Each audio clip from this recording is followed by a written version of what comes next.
오늘 구약과 신약 두 곳에서 말씀을 읽었습니다. 말씀 제목은 나귀 타신 왕의 비밀이라는 제목으로 여러분과 함께 은혜를 나누겠습니다. 제 큰 조카가 제직공장에 기술자로 있습니다. 그래서 간혹 말을 들어보면 이 하루라도 멈추면 수억의 손해를 본대요. 기계가 하나만 있는 게 아니라 연동되어 가지고 공장 전체가 이렇게 돌아가는데 멈추면 난리가 난다는 겁니다. 나중에 그걸 복구하고 그래서 명절도 못 쉬어요. 그래서 한번 고장이 나면 그냥 공장은 총 비상이 걸리는 것이죠. 그래서 가상적으로 한번 생각을 해봤습니다. 이런 공장이 고장 난다면 어떻게 할까요? 그러면 최고의 기술자를 빨리 데리고 오든지 해야죠. 자체 내에서 해결이 안 되면. 그러면 이제 최고의 기술자 본사에서 뭐 파견했다든가 했을 때 도착하면 사장은 일단은 안심을 할 겁니다. 야, 우리 공장 망하지 않았다. 근데 공장장은 좀 뜨끔할 거예요. 이제 나 잘릴지도 모른다. 근데 직원들은 어떨까요? 직원들은 야, 우리 밥줄 안 끊기게 됐다. 이런 한 사건을 두고도 여러 이런 반응이 있을 수가 있습니다. 복음이라는 게 도대체 뭘까요? 이 고장난 세상에, 고장난 인생에게 제조자이신 하나님께서 그 독생자를 보내신 사건입니다. 그게 바로 복음이에요. 그래서 오늘 본문에 이제 오늘 종려주일이잖아요. 종려주일이라는 게 무슨 뜻이냐면 예수님께서 고난주간 마지막 주간을 보내시려고 예루살렘으로 들어오실 때 사람들이 종려나무 가지를 꺾어서 길에 펴고 그 가지를 흔들었어요. 그래서 종려주일이라고 해요. 오늘이 바로 종려주일입니다. 예수님께서 구세주로 이 땅에 오셔서 예루살렘에 이제 마지막 주간을 보내시려고 입성하는데 세 부류의 반응이 있었어요. 오늘 이 입성을 두고 그 세 부류의 반응을 하나하나 점검하면서 저와 여러분이 우리의 믿음도 점검하고 성장하는 기회가 됐을 것을 축원합니다. 첫 번째로는 구세주를 환영하는 무리들이 있었어요. 교회라는 게 옛날에는 야, 교회가 연회당이냐 막 그런 얘기를 들은 적이 있었어요. 막 총각 따라서 오고 처녀 따라서 막 오고 그런 욕먹던 시절이 있었어요. 근데 욕할 게 아닙니다. 왜냐하면 그렇게 교회를 왔다가 집사도 되고 장로도 되고 권사가 되고 교회 기둥도 돼서 사회적으로 또 이렇게 좋은 사람으로 많이 우뚝우뚝 섰잖아요. 그러니까 여러분, 교회라는 건 무엇이냐면 인생이 팍팍하고 괴롭고 힘들 때 찾아와서 온전한 사람이 되어가는 것입니다. 문제도 해결하고 건강도 회복하고 하면서 인간이 되어가는 거예요. 물론 교회 안 다닌다고 인간이 아닌 건 아닙니다. 그러나 하나님이 만드신 온전한 인간이 되어가는 것이 바로 교회 생활인 것입니다. 그래서 오늘 본문에 이 제일 먼저 환영하는 사람들은 누구였느냐면 8절에 보니까 무리의 대다수다 그랬어요. 무리의 대다수가 하나님의 아드님이 입성하는 걸 환영해서 겉옷을 길에 펴고 어떤 사람들은 나뭇가지를 막 흔들면서 호산나 호산나 그렇게 외쳤어요. 이렇게 환영받으시고 성전에 그 예루살렘 성에 입성하시고 또 성전에 들어오셔서 무슨 일을 하셨냐면 성전을 척결하셨어요. 청결케 하셨다 이거예요. 성전을 척결하셨어요. 그러니까 예수님은 대다수의 사람들에게 환영을 받으시고 하신 일이 뭐냐면 성전의 기능을 회복시키신 것입니다. 우리의 영혼을 회복시키신 거예요. 그 일만 하신 게 아닙니다. 14절을 보면 오늘 읽진 않았습니다만 성전에서 맹인과 전언자들을 계속 고치셨어요. 이 전에도 고치셨지만 마지막 주간을 보내시면서도 이 몸을 고치시고 육체를 고치셨어요. 그러니까 예수님은 마지막 주간까지 무슨 일을 하셨냐면 영혼을 고치시고 육체를 고치시고 인간의 전인적인 모습을 고쳐나가신 거예요. 이게 예수님이 하신 일입니다. 그래서 우리 교회가 그리고 또 신앙생활이라는 게 뭐냐? 사람들은 인생의 문제를 해결하기 위해서 교회를 찾을 수 있어요. 하나님을 찾을 수 있어요. 배고픔을 해결하기 위해서, 다급한 일이 생겨서 건강을 회복하기 위해서 찾아올 수 있어요. 그런데 그걸로 멈추는 게 아닙니다. 하나님은 인생의 다급한 문제만 해결해 주시는 것이 목적이 아니라 결국은 우리 인간을 제대로 전인적으로 회복해 주시기를 원하셔요. 쉽게 말해서 우리는 단지 그냥 발등에 떨어진 불을 끄기 위해서 하나님을 찾지만 결국은 하나님은 우리를 인간으로 만들어 가신다 이거예요. 이게 복음이고 이 성경의 정확한 신앙생활인 것입니다. 예를 들자면 오병이어 사건을 여러분 아시죠?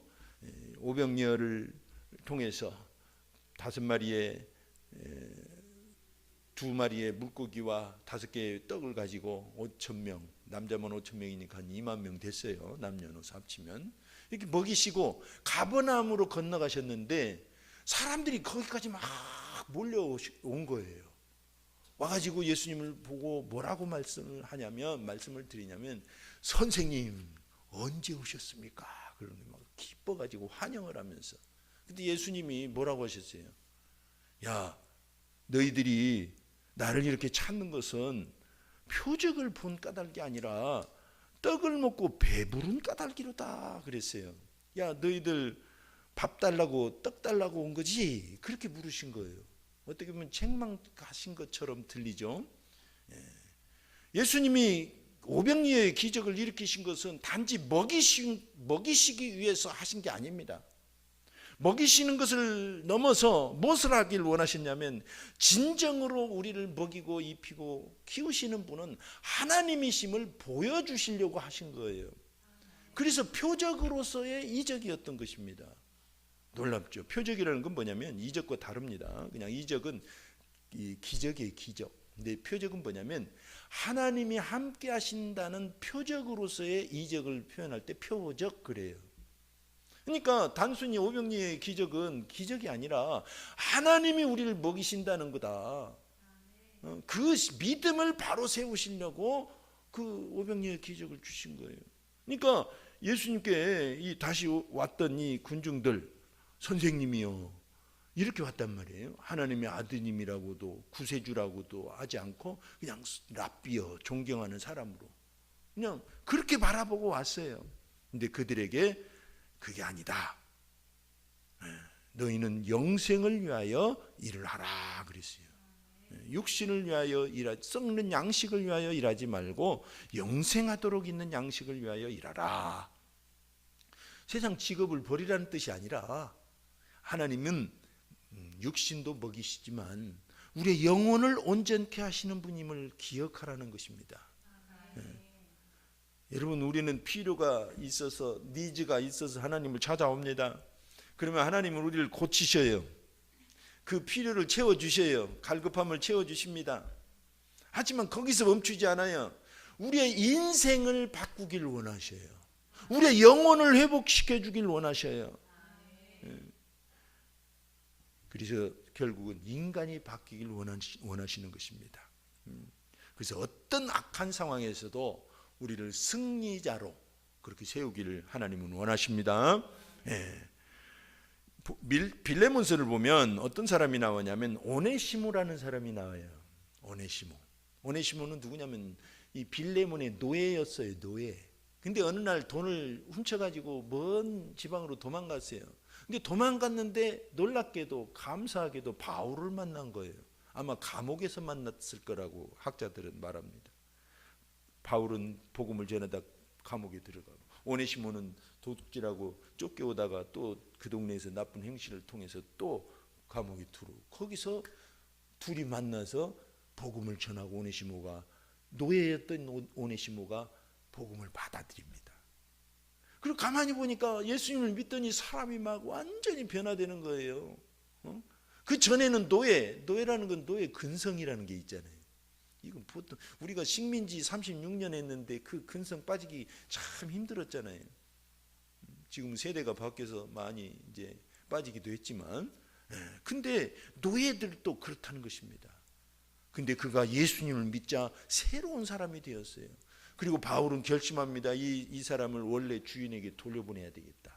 예전에는 아무 쓸모가 없었는데 지금은 나에게도 필요한 사람이지만 지금 원래 주인이 있으니까 보내야 되겠다 하고 추천서를 써준 것이 필레몬서예요. 그리고 그렇게 말을 합니다. 11절에 그가 전에는 네게 무익하였으나 이제는 나와 네게 유익함으로 그랬어요. 인간이 된 거예요. 이제 복음은 우리의 필요를 채울 뿐만 아니라 인간을 만드는 것입니다. 무엇이 인생인지를 알게 하는 거예요. 인생이 무엇을 위해서 살아야 되는지 목적을 알게 하는 것입니다. 어떻게 사는 것이 인간적인 삶인지를 알려주는 게 복음입니다. 그렇게 만들어주는 게 복음이에요. 할렐루야. 네, 그렇습니다. 우리가 구세주를 환영할 때는 그런 마음을 가져야 돼요. 이제는 우리 예수 믿은 지 오래됐잖아요. 그러니까 이젠 예수 믿는다는 건 내가 전인적으로 변화되는 것이다. 이것에 감사하면서 예수님을 환영해야 될 줄로 믿습니다. 두 번째 부류는 어떤 부류였을까요? 이 환영 소리를 듣고 깜짝 놀란 로마 군대입니다. 로마 군대예요. 이솝우화에 그런 게 있어요. 햇볕과 바람. 그 재밌는 얘기 있잖아요. 햇볕과 바람이 내기를 했잖아요. 야, 햇볕아, 저 나그네의 옷을 한번 벗겨봐라. 바람이 자신만만하게 말했어요. 좋다, 우리 내기하자 하고 내가 먼저 할게 하고 바람이 막 그 사람의 옷을 벗기려고 내리치잖아요. 그러니까 그 나그네는 어떻게 했어요? 바람이 불수록 옷을 막 움켜쥐고 벗질 않았어요. 이제 햇볕 차례가 됐습니다. 햇볕이 따뜻한 햇볕을 내리쬐고 훈훈해지고 더워지니까 그냥 알아서 우통을 벗었어요. 이게 굉장한 교훈을 주는 것입니다. 여러분, 힘으로 사람을 변화시킬 수 없다는 것입니다. 지금 세계 곳곳에서 전쟁이 일어나고 있어요.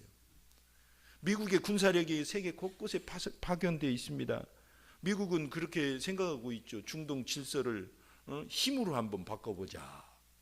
안 됩니다. 쉽게 안 끝나. 이란이라는 나라가 보통 나라가 아니에요. 어쨌든 여러분, 이 힘으로 세상을 바꾸는 거 아닙니다. 오늘 로마 군대 얘기를 하려고 하는 것입니다. 로마는 식민지를 어떻게 다스렸냐면 법치로 다스렸어요. 이 법을 세우기 위해서 물리적인 힘을 많이 썼어요. 물리적 평화를 주장한 거예요. 이 고대에 이스라엘과 관련이 있던 제국들을 이렇게 살피면 말이죠. 5개의 제국이 있었는데 로마조차 각각 이 정책이 달랐어요. 아수르는 혼혈 정책을 폈습니다. 바벨론은 교육 정책을 폈습니다. 페르시아는 관용 정책을 폈어요. 헬라는 융합 정책을 폈어요. 근데 로마는 법치 정책을 펴면서 군사력을 강화시켰어요. 그래서 식민지들을 아주 군사력으로, 그 군사의 힘으로 억압하고 로마화 시키려고 했어요. 그래서 말이죠, 유대인들은 보통 민족이 아니잖아요. 얼마나 민족성이 강한지. 특히 6월절이 되면 세계 각처에서 수십만 명이 예루살렘에 모여드는데 이 사람들의 특징은 뭐예요? 민족주의가 충만한 사람들이에요. 그래서 이 절기만 되면 민족주의 열기가 최고로 고조된 때예요. 그래서 로마 군인들이 그냥 얼마나 긴장하는지 몰라요. 6월절만 되면. 그 6월절이 된 겁니다. 그 전에도 로마 군인들은 유대인들의 반란을 군사력으로 막 제압하면서 수천 명씩 학살을 했어요. 이 빌라도는 평소에 가이사랴에 있다가 6월절이 되면은 예루살렘으로 올라옵니다. 군대를 이끌고. 그리고 거기에 뭐가 있었냐면 안토니아 요새라고 성전의 북서쪽에 딱 이렇게 높은 망루가 이렇게 있는 성전이 내려다 보이는 곳에 든든한 요새를 쳐놨어요. 지금 이제 흔적만 있습니다. 그래가지고 성전에서 무슨 일만 있으면 급히 군사를 파송하는 거예요. 근데 예수님은 어디에 지금 입성하고 계시냐면 그 성전 바로 옆에 동문, 미문이라고 하는 곳으로 지금 입성하고 계시는 거예요. 예루살렘 성전에는 예루살렘 성에는 8개의 문이 있었는데 그 중에 동문, 미문, 아름다운 문이라 해서 미문입니다. 거기서 호산나 호산나 하면서 사람들이 난리가 난 거예요. 오늘 본문에 의하면 예루살렘이 소동했다 그랬어요. 이 로마 군인들이 어땠을까요? 위에서 보고는 그냥 급히 군대를 파송합니다. 근데 성경에는 로마 군대가 파송됐다는 얘기는 한마디도 안 나와요. 왜 그랬는가 생각을 해보면 역사학자들은 파송됐을 거라고 분명하게 그 목적으로 와 있었으니까. 근데 파송이 안 됐어요. 어떤 영화를 보면 로마 군인들이 막 급히 파송돼서 옵니다. 영화에 나온 거예요. 그래가지고 봤더니 예수님이 나귀를 타고 오시는 거예요. 그러니까 자기들끼리 뭐라고 하냐면 야 별거 아니다 가자 하고 간 거예요. 이게 대단히 중요한 대목입니다. 여러분 오늘 마태복음 27장을 읽었는데 21장을 읽었죠. 27장 보면 24절에 빌라도가 아무 성과도 없이 도리어 밀란이 나려는 것을 보고 물을 가져다가 무리 앞에서 손을 씻으며 이르되 이 사람의 피에 대하여 나는 무지하니 너희가 당하라. 밀란에 대해서는 엄청 민감한 거예요. 그런데 왔다가 도로 갔습니다. 그만큼 로마 군대가 보기에 보잘것없는 행사였던 것입니다. 소리는 요란했는데 와보니까 반란이 아니에요. 반란을 일으키려면 어떻게 해야 될까요? 예수님이 말이라도 한 필 빌려다가 당당하게 왕처럼 입성을 해야 돼요. 근데 나귀를 타고 오신 거예요. 그것은 무슨 메시지가 담겨 있을까요? 예수님은 나라를 전복시키기 위해서 오신 게 아니라는 것입니다. 제도를 바꾸려고 오신 게 아니라는 것입니다. 혁명을 일으키려고 오신 게 아니라는 것입니다. 예수님은 정치적인 메시아가 아니라는 것입니다. 여러분 지금 우리 한국은 너무나 정치적으로 관심이 많아요. 관심이 없으면 안 됩니다. 근데 완전히 정치를 막 종교처럼 믿는 기독교인들은 크게 회개해야 됩니다. 예수님은 이 땅에 나라도 소중하지만 이 땅에 오신 목적은 하나님의 나라를 이루려고 오신 것입니다. 그래서 요한복음 18장 36절에 예수께서 대답하시되 내 나라는 이 세상에 속한 것이 아니니라. 만일 내 나라가 이 세상에 속한 것이었더라면 내 종들이 싸워 나로 유대인들에게 넘겨지지 않게 하였으리라. 그랬어요. 이제 내 나라는 여기에 속한 것이 아니니라. 그러셨어요. 그래서 예수님은 세상을 바꾸려고 오신 게 아닙니다. 나라를 바꾸려고 오신 게 아니라 예수님은 마음을 바꾸어서 거듭나게 하시려고 오신 거예요. 이거 대단히 중요합니다. 여러분 세상 보고 왜 세상이 이 모양이야 걱정하지 마세요. 우리 한 사람 한 사람이 변화되면 세상 바뀌어집니다. 우리는 선거철마다 이 사람 뽑고 저 사람 뽑지만 좋은 사람 뽑혀야죠. 그러나 그 사람이 가서 세상 바꾸는 거 아니에요. 우리 교회가 제대로 세상을 향하여 빛과 소금의 역할을 할 때 세상이 바뀌는 것입니다. 내가 있는 삶의 현장에서 자기를 이기고 환경을 이기고 흑암을 이겨서 천국을 일궈 나가면 세상이 바뀌어지는 것입니다. 누룩처럼 점차 그렇게 세상을 바꾸는 거예요. 할렐루야. 그러니까 세상 뉴스 볼 때마다 너무 속상해하면 안 됩니다. 막 우라통 터져. 특히 남자들은 더하죠. 여자들보다. 관심은 있어야 돼요. 왜냐하면 무관심하면 더 나쁜 사람들이 정치한다고 그러잖아요. 그러나 정치에 목숨을 걸 일은 아니다 이거예요. 우리는 예수님께 목숨을 거는 겁니다. 천국에 목숨을 거는 것입니다. 그래서 잠언 4장 23절에 무릇 지킬 만한 것보다 더욱 내 마음을 지키라. 생명의 근원이 예수남이니라. 생명의 근원은 마음에 있습니다. 제도에 있지 않아요. 우리의 마음이 바뀔 때 가정이 행복해지고 마음이 바뀔 때 직장이 행복해져요. 월요일날 출근하면 그 인간이고 그 직장이잖아요. 내가 바뀌면 다 바뀌어요. 할렐루야. 행복한 직장이 되는 거예요. 할렐루야. 예, 그래서 우리는 세상이 바뀌길 기대하면 안 됩니다. 내 마음을 먼저 바꿔야 돼요. 예수 믿고 마음을 바꾸면 세상이 행복해집니다. 그래서 늘 외치는 대로 십자가와 부활과 성령의 복음으로 내 마음의 상처도 씻고 내 마음에 있는 거친 성품들을 온유하게 다듬어 가면서 주님의 성품으로 세상을 사는 것입니다. 대단히 중요하죠. 바울이 그랬어요. 바울만큼 문벌 좋고 학벌 좋은 사람이 없었어요. 그래서 그 문벌과 학벌을 가지고 나라를 한번 바꿔보고 싶었어요. 그래서 목숨을 걸었는데 안 되더라 이겁니다. 바울은 진짜 할례당 중에 할례당이고 이스라엘 족속 중에서도 베냐민 지파요, 완전히 토종 100% 히브리인이었어요. 바리새인 중에 바리새인이고 교회 열심으로는 교회를 핍박하는 자요, 율법으로는 흠이 없던 자였어요. 세상에 잘 나가는 젊은이였어요. 그래서 그걸 가지고 세상의 어떤 스펙을 가지고 세상을 바꿔보려고 했습니다. 그 열정으로, 젊은 투기로. 근데 예수님을 만나고 나니까 아닌 것입니다. 자기가 헛것을 잡았던 것입니다. 그래서 빌립보서 3장 8절에 이렇게 외칩니다. 또한 모든 것을 해로 여김은 내 주 그리스도 예수를 아는 지식이 가장 고상하기 때문이라 내가 그를 위하여 모든 것을 잃어버리고 배설물로 여김은, 배설물 아시죠 뭔지, 그리스도를 얻고 그 안에서 발견되려 함이니라 그러셨어요. 여러분, 배설물로 여겼다는 것은 그 찬란한 스펙이 나를 변화시키는 데는 아무 소용이 없다는 뜻입니다. 너무나 스펙 좋아하지 마세요. 저도 스펙은 꽤나 있지만 아무 소용이 없더라고요. 사람을 변화되는 건 복음입니다. 십자가와 부활과 성령의 복음만이 나를 변화시키는 거예요. 할렐루야. 그래서 바울은 세상을 바꾸고 싶어서 세상 조건을 다 포기합니다. 세상이 감당치 못하는 사람이 되어야 세상을 이기고 세상을 변화시키는 거예요. 세상하고 똑같으면 변화가 안 돼요. 그래서 우리는 가치관을 바꾸고 방법을 바꾸는 것입니다. 십자가와 부활과 성령의 복음으로 자기를 이기고 환경을 이기고 흑암을 이겨서 교회와 가정과 직장을 천국으로 일구어 가는 것입니다. 그것이 바로 예수 복음입니다.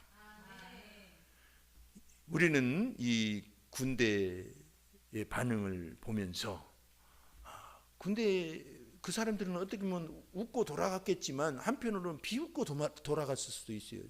야, 저렇게 해가지고 세상 바꾸겠느냐, 우리같이 군대가 있어야지.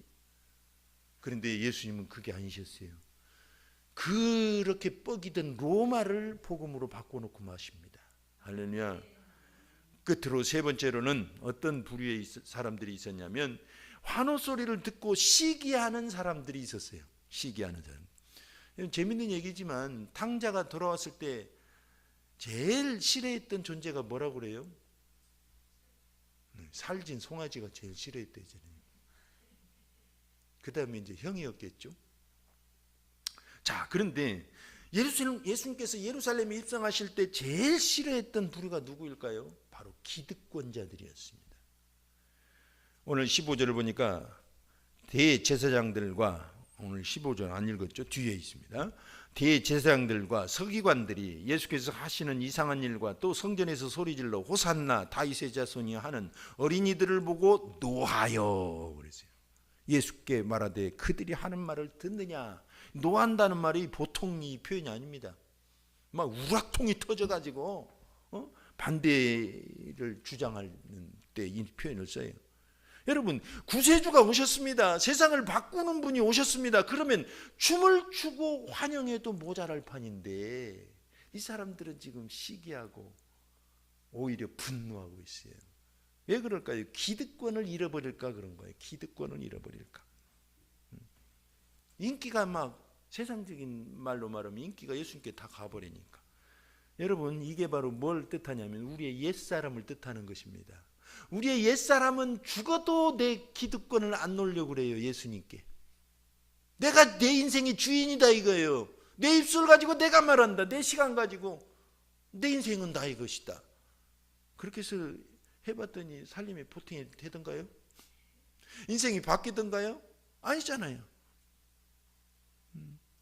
왜 불신자들이 그렇게 교회에 대해서 더 고집스러울까 생각을 해봤어요. 그랬더니 그 사람들이 똥꼬집이 있고 나빠서가 아니라 혼자 인생을 살아야 되니까 자기를 지키려고 더 고집을 피우는 거예요.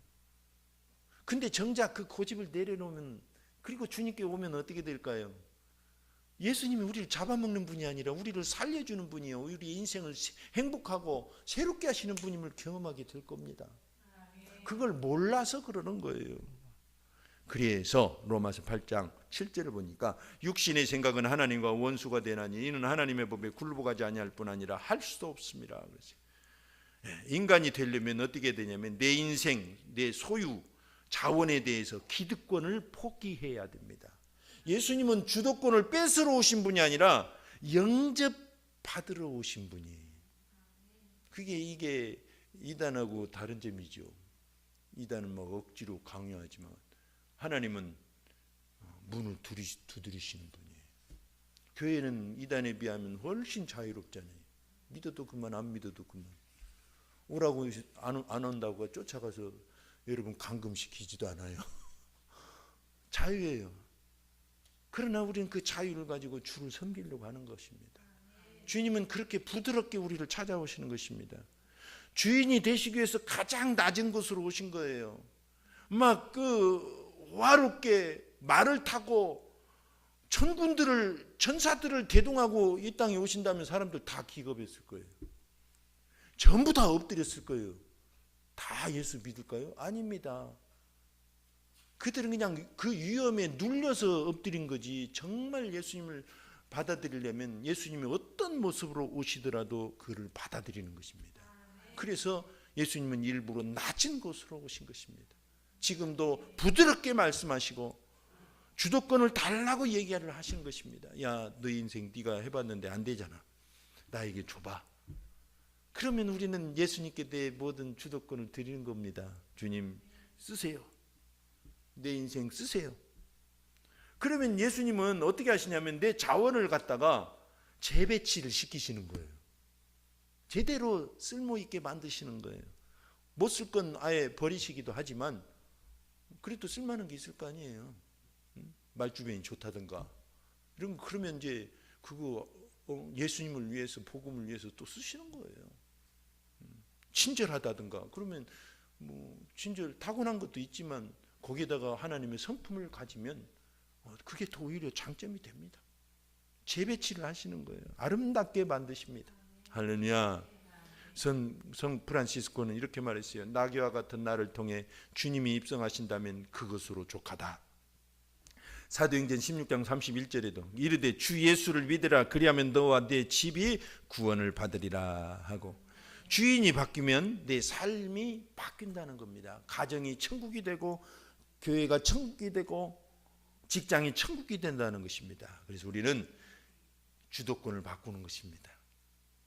그 기득권자들처럼 버티지 말고 우리는 죽을 때까지, 천국 갈 때까지 계속 주님을 주로 섬기면서 신앙생활을 하는 것입니다. 아멘. 지금도 예수님은 고장난 세계에 오고 계십니다. 고장난 인생에게 오고 계셔요. 그래서 우리를 온전케 하십니다. 그러려면 첫째로 우리는 전인적인 변화를 소원해야 돼요. 그냥 왔더니 평안하다, 내 인생 그냥 이런 문제 해결해 주시는 분이다, 그 정도 수준이 아니라 내 인생이 바뀌는 거. 그러려면 마음이 변화돼야 됩니다. 다른 게 아니라 마음이 변화돼야 돼요. 그러기 위해서 우리는 끊임없이 주님을 주님으로 섬기면서 신앙생활을 하는 것입니다. 그럴 때 어느덧 꽃이 피고 열매 맺듯이 이렇게 인생이 고쳐지고 아름답게 바뀌어지는 그런 결과를 얻게 될 것입니다. 이 시간 합심해서 한번 기도합시다. 기도할 때 하나님, 호산나 외치고 사람들은 예수님을 환영했는데 예수님은 더 큰 걸 주시길 원하셨습니다. 우리는 그냥 외롭지 않고 먹을 거 좀 해결하는 수준에서 하나님을 찾았는데 하나님은 오히려 그것도 채워주시고 인생을 바꿔주십니다. 하나님 내 인생을 바꿔주심을 감사합니다. 더 바꾸어지기를 원합니다. 말씀을 생각하면서 한번 합심해서 기도합니다. 하나님